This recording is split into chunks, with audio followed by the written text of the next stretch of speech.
जीविका का निर्वाह करते हुए लालच, चुगली, असत्य, तृष्णा, मिथ्याचार, हिंसा, मांसाहार, आक्रोश से दूर रहकर शांति, करुणा, दया, दान, शिष्टाचार आदि जैसे गुणों को अपनाकर जीवन निर्वाह करना चाहिए। अतिथि सत्कार तथा क्षमा, दैत्य में दैत्य बड़ा, अतिथि मुक्त ही जान, मूर्ख उपद्रव सहना, बल में है बलजान। अर्थात अतिथियों का सत्कार ना कर।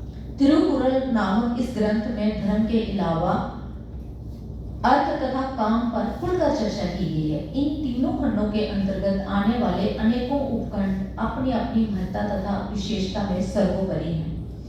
इनमें से एक भी कुरल ऐसा नहीं है जो पाठक के मन को, इनका एक एक शब्द मनुष्य के जीवन को सही दिशा दिखाता हुआ आगे बढ़ता है।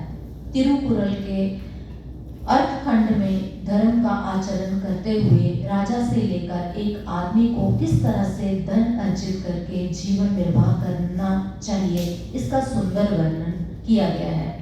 इसमें एक कुशल राजा की महिमा, शासन प्रक्रिया, शिक्षा की उपयोगिता, बुद्धिमत्ता, सज्जन लोगों की सहायता, बुरी संगत में ना पड़ना, विचार करके कार्य करने के अलावा शक्ति का बोध होने की बात कही गई है।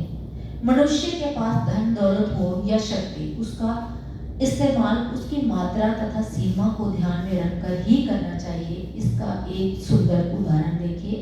निज बल बोध नहीं।